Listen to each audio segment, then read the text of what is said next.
თქვენ უსმენთ სათემო რადიოს. ეს არის სივრცე, სადაც ვსაუბრობთ კულტურაზე, ხელოვნებაზე, სოციალურ და ჯანდაცვის გამოწვევებზე, ქალთა საკითხებზე, ეკონომიკასა და პოლიტიკაზე, ახალგაზრდულ ინიციატივებსა და სპორტზე. აქ ისმის დევნილ დახმა და მათი ისტორიები. ჩვენ ვსჯელობთ თქვენს ყოველდღიურობაზე, გიზიარებთ სიახლეებსა და პრობლემებს, ეძებთ გზებს უკეთესი მომავლისთვის. სათემო რადიო, ხმა, რომელიც თქვენ გეკუთვნით.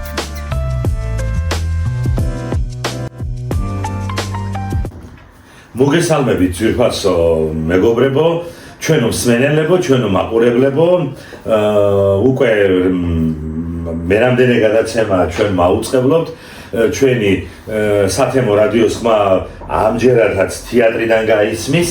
ჩვენ ახლა ვართ ხონის იპოლიტე ხვიჩიას სახელობის კულტურის ცენტრში, რომლის ხელმძღვანელია დირექტორი ქალბატონი მინერი ონიანი. ქალბატონი მინერი არის ადამიანი, რომელიც არა მარტო თეატრს ხელმძღვანელობს ამ შენობაში, უამრავ კარგ რაღაცას აკეთებთ, უამრავ სასიკეთო საქმეს აკეთებთ და დღეს თუკი ჩვენ ვსაუბრობთ ზოგადად ხონის კულტურაზე, თუკი ვსაუბრობთ ზოგადად ხონის ხელოვნებაზე, ხონში განვითარებულ ახალგაზრდების დამაგრებაზე, რომ არ გაიქცენ ადამიანები მუნიციპალიტეტიდან დაიწყონ პირიქით, უფრო სასარგებლო აღმოჩნდნენ. ჩვენ გვერდით ეს არის მეტწილად რა თქმა უნდა თქვენი დამსახურება და ამ შენობის დამსახურება და ასე რომ გამოვედით სტუდიიდან და პირადად გესტუმრეთ აქ ქალბატონო მინერი. უპირველეს ყოვლისა მოგესალმებით კიდევ ერთხელ და გვინდა თქვენთან ჩავწეროთ ინტერვიუ და მოგვიყვეთ რამდენიმე საინტერესო რაღაცა. პირველ რიგში, ვიდრე თქვენს პიროვნებაზე ვისაუბრებდეთ,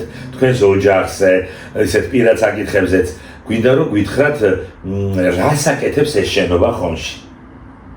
ვიცი რომ ბევრ რამეს აკეთებს, მაგრამ მოგვიყვეთ. მოგესალმებით, დიდი მადლობა რომ გვეწვიეთ და ჩვენი ცენტრი გამოარჩიეთ და ინტერვიუ სახება გადაწყვეტეთ ჩვენთან ცენტრის საკითხებზე. მომთხოვთ რომ ძალიან ბევრ რაიმეს აკეთებს.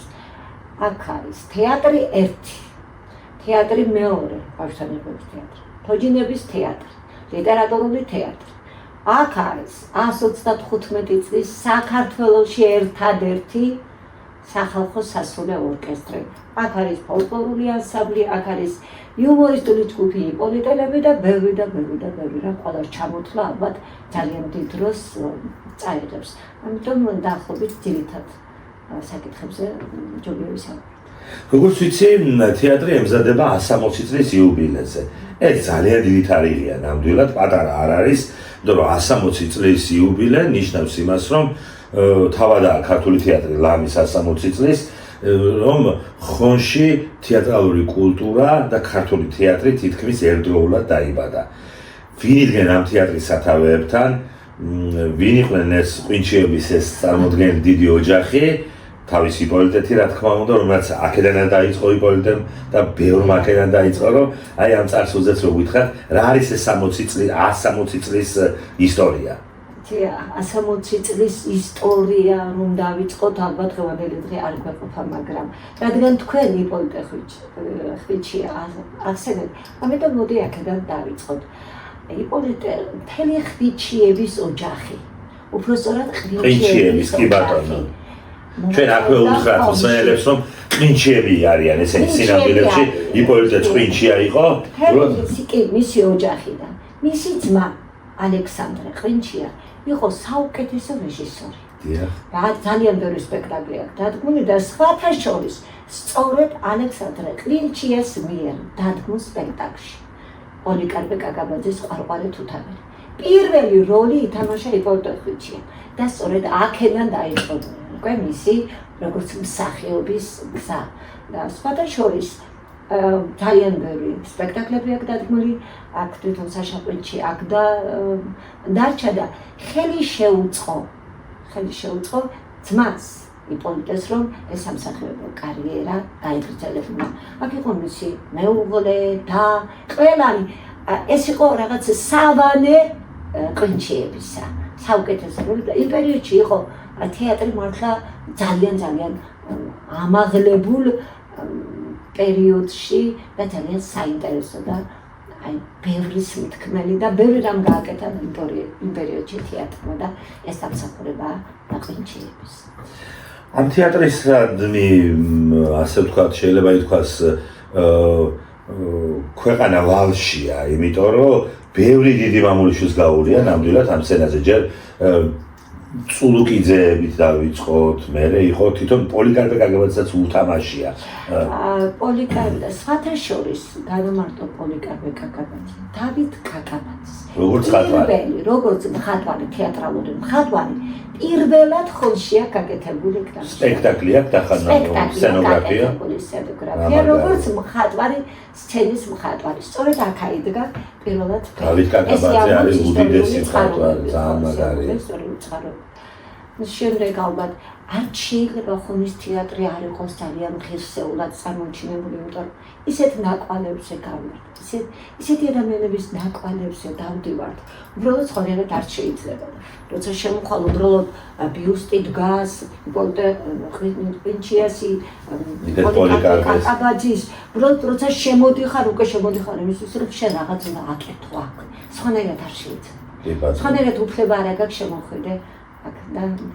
თავდამინერი მე თავმაც შემიძლია უთხრა მსმენელებს და ჩვენ მაყურებელს, რომ ამ ისტორიას ღირსეულად აგზელებთ ნამდვილად. ეს პირდაპირ უნდა გითხრათ, იმიტომ რომ იმდენი რაიმეზე მარტო მე როგორც ჟურნალისტი მიწევს აქ ჩამოსვლა, იმდენ პრემიერაზე, იმდენ იუბილეზე, იმდენ კარგ საქმეზე. მოდი ახლა თანამედროვეობაზეც ვილაპარაკოთ. თეატრი მარტო წარსულით არ ამაყობს. თქვენ შემთხვევაში, რა ვიცი, ალბათ წელიწადში რამდენიმე სპექტაკლი გამთ ახლა ბოლო 2-3 წელიწადში იმდენი სპექტაკლი გააკეთეთ, წარმატებაც ბევრი იყო თეატრალურ ფესტივალებზე. ამაზეც გითხარით, რა დაიდგა ბოლო წლებში და ვის უმარდით ამ ყველაფერს? ბოლო წლებში ბატონი ალბათ ბედნიერება გვეღისა, რომ გოჩა კაპანაძემ გამონახა დრო იმისათვის, რომ ჩამოსულიყო ხონში და თეატრში დაიდგა სპექტაკლი. ეს იყო აზნაურების სხვადასხვა გრან-პრის ავიღეთ იმერეთის საერთაშორისო ფესტივალზე. შემდეგ უკვე კინოსპექტაკლი უფრო დოკუმენტური სპექტაკლი იყო, გაიღიმე ჩიტი გამოფრინდება. ძალიან საინტერესოდ წარმოადგინეთ ხონის თეატრი. კი ბატონო, ესწრებული. ეხლა რაც შეეხება 160 წლის იუბილე. ამას უკვე დავიწყეთ, სხვათა შორის დღეს დავიწყეთ ამ სპექტაკლზე მუშაობა. დღეს განაწილდა როლები, დღეს მოხდა პირველი წაკითხვა სპექტაკლის. ალბათ როდის აპირებთ თამაშს? ფიქრობ, რომ ოქტომბრის ბოლოს უკვე მზად უნდა იყოს. თქვენ იცით, ახლა იუბილეს გაკეთება მithumedes 160 წელი, თუნდაც გრანდიოზულად გვინდა ისე, როგორც ეკადრება ხონის თეატრს. საერთოდ ხონს, საერთოდ ხონელებს, ხონი ხო ეს კულტურის, განათლების კერა იყო ახლა. საოცრად ბევრი რამე შეიძლება ვილაპარაკოთ ხონზე და ეს თქვენ ძალიან კარგად იცით და ამიტომ არ შეიძლება ხონში 160 წლის იუბილე გაკეთდეს და არ იყოს იმ დონის, იმ სიმაღლეებზე, რომელსაც იმსახურებს. გასაგებია ეს დღევანდელი საქმიანობა, მაგრამ მინდა რომ უფრო ახლოს გავაცნოთ თქვენი თავი მაყურებელს. თქვენ არ ახართ ხონელი. ახლა ხონელი ხართ, ამდენი წელია ხონში ხართ და ვერ შეგეჯიბრებათ ვერც ხონის სიყვარულში და საქმის კეთებაში მithumedes ხონზე ბევრი ხო დავადებული ხონი, მაგრამ ქუთაისელი ხართ როგორც ვიცი ხო? აი როგორ მოხვდით აქ ეცეც, როგორ მოხვდით ხონის თეატრამდე? იცით რა, ჯერ ერთი ბედნიერება ქუთაისში დაიბადო, ბაგრატის ტაძრის მიმდებარე ტერიტორიაზე ცხოვრობდით. ოჯახი თქვენი. ვინ იყო თქვენი ოჯახი, ვინ იყავით? შორის შალვა მონიანი. ერთ-ერთი ცნობილი კოლორიტი ადამიანები, ინტელიგენტები, ძალიან სერიოზული ხალხი და სხვათა შორის რითაც ბედნიერი ვარ. დაიბადე მრავალშვილიან ოჯახში. 6 დედმამიშვილი. რა მაგარია. მართლა უფრო სწორად ვიყავით. და აი არ შეიძლება ამ ოჯახში დედა პედაგოგი, ძველი გიმნაზიის პედაგოგი. ალბათ არ შეიძლებოდა თეატრში პრემიერა. ეს არ იყო მოდა.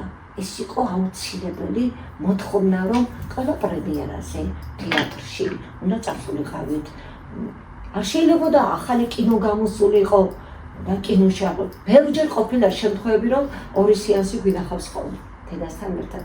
ეს ყველაფერი დედამ ჩადო ჩვენთვის, ანუ თეატრის სიყვარული, ხელოვნების სიყვარული, თორემ მე თვითონ პროფესიით არა ვარ არც მსახიობი, არც მუსიკოსი, ну რაღაცა პირდაპირი ეგზით არა ვარ ხელოვანი.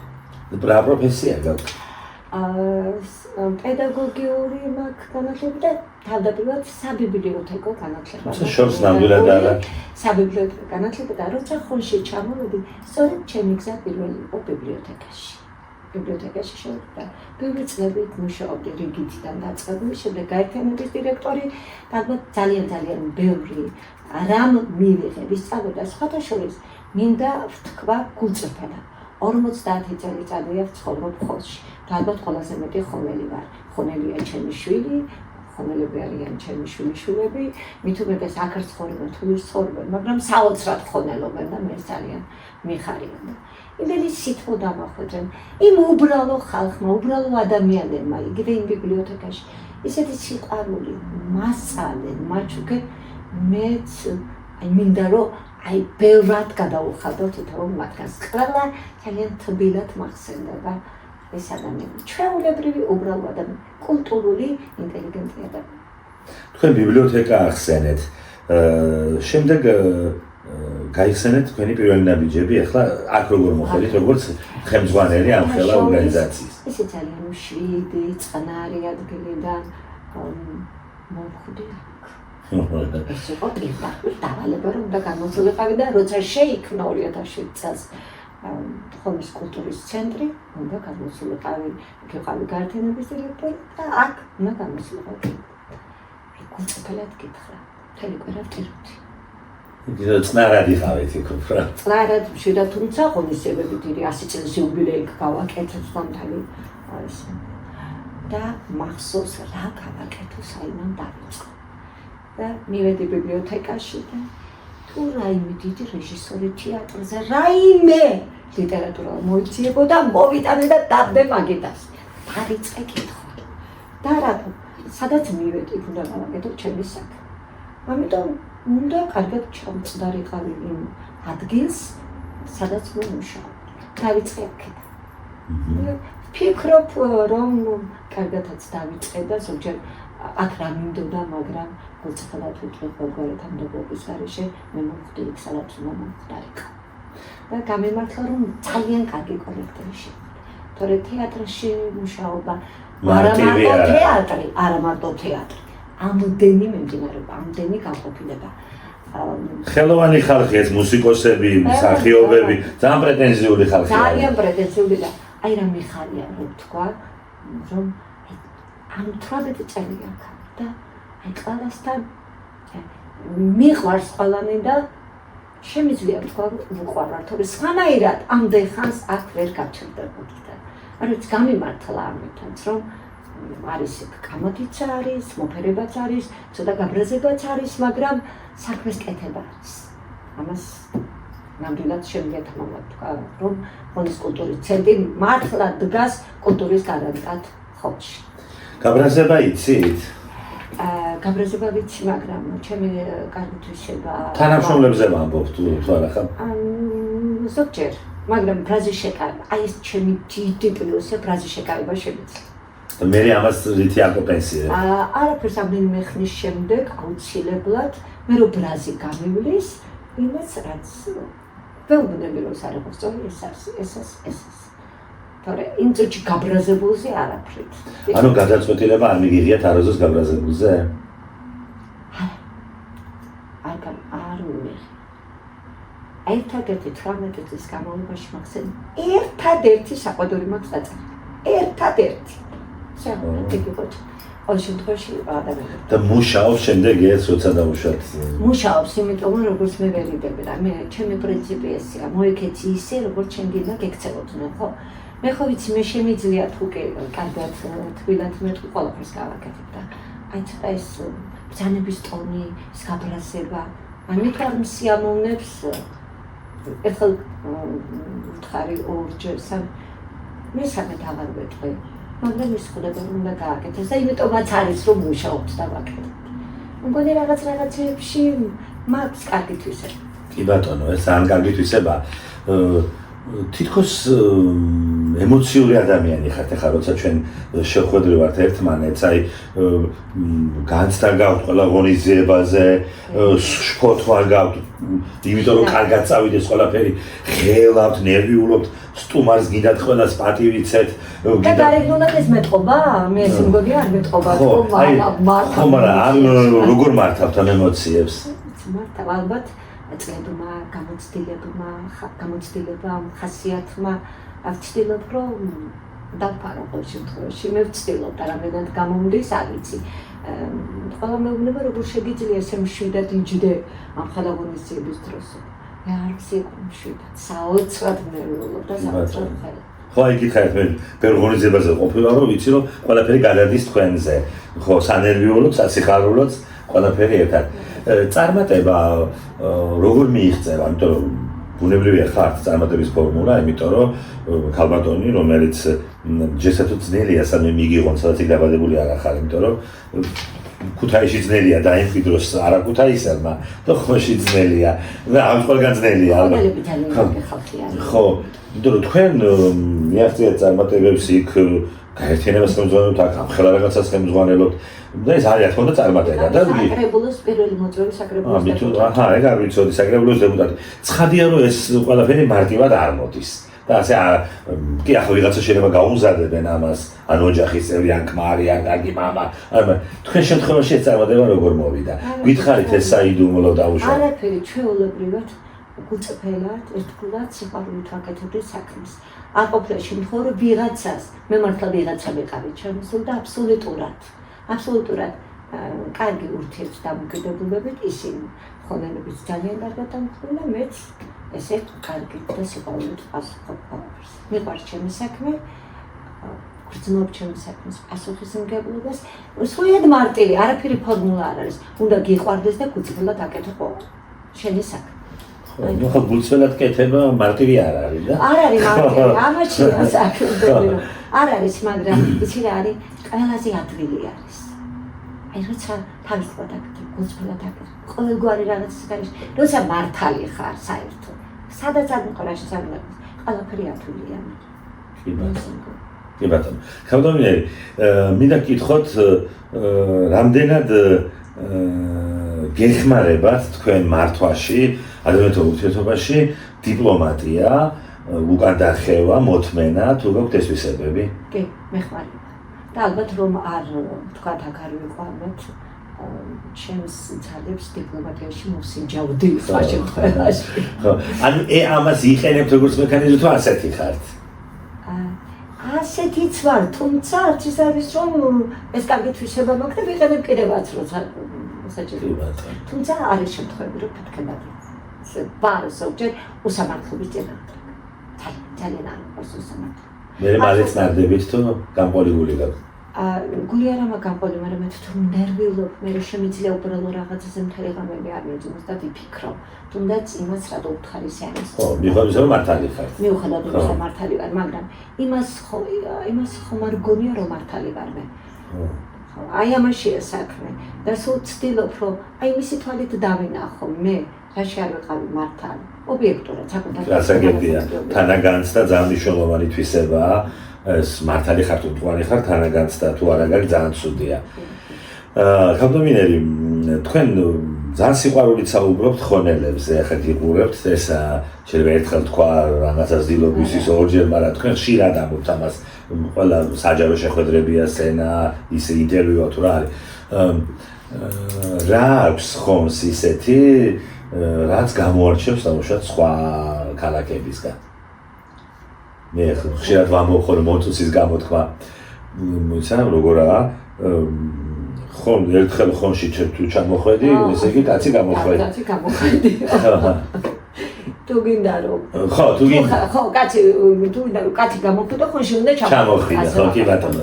ხო, ეს ყველა საქმე მაქვს შეიძლება ქუთაისლებმაც თქვას და ყველა ქალაქმა, მაგრამ არის მაინც ხომში ხეცხანერი ინტელექტი თქო, მე ასე ვფიქრობ.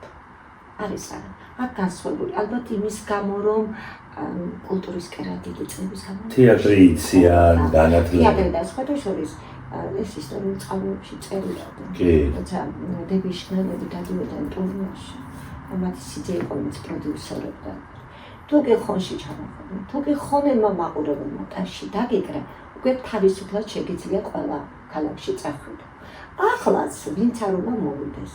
უბრალოდ ყოველთვის აღნიშნავენ ხონელ მაყურებელს. და ეს მაყურებელი მარტო ხომერი იქნება. ალბათ აქვთ რაღაც შინაგანი კულტურა, რაღაც შინაგანი ხიბლი, რაღაც შინაგანი თავისებურებები ხონს და ხონელებს. მე ყოველ შემთხვევაში ასე მგონია, თორე სხვანაირად არ შეიძლებოდა ასე შემყარებოდა ხონი, ესეთი გულანთემული ყოფილიყავი ხონის მიმართ. უკვე რამდენიმე წელი თავდაპირველად სულ მენატრებოდა ქუთაისი, მაგრამ ეხლა ჩემს სახლში რომ მივიდი ქუთაისში მაინც ხონისკენ გამორვიხარ. ხო. თუნდაც შვილი ყავს და უკვე ხონია და ხონელი ყავს და მეუღლე ხონელია, შვილი ხონელია, უკვე თავისთავად ორჯერმეტი ხონელი ვარ თქო. კი ბატონო, კი ბატონო. საკმაოდ დიდი ადგილი უჭირავს თქვენ ცხოვრებაში საზოგადოებრივ საქმიანობას თავისთავად. ხო, ხარ არის მარტო ხელმძღვანელობა, იუბილეებსაც, ხორცლებს იღებთ, იქ რაღაცა ლიტერატურული კომპოზიცია, აქ რაღაც მუსიკა, იქ ინსტრუმენტები, რაღაცა.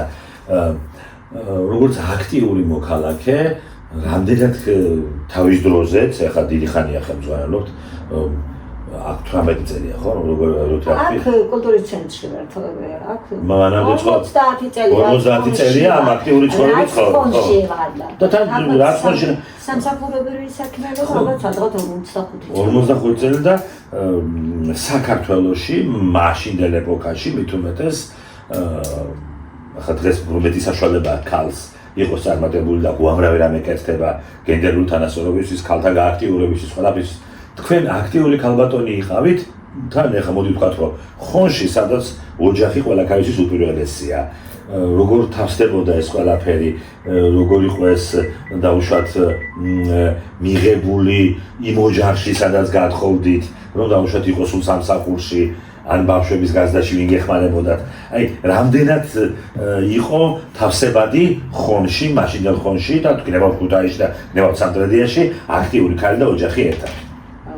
ფოტოშორის შვილი მყავს სამწუხაროდ, მაგრამ იცით როცა ჩემი შვილი გახდა 4 წლის, როცა მივიყვანე ბაღში, აი მერე დაიწყეს სწავლა-განათლება.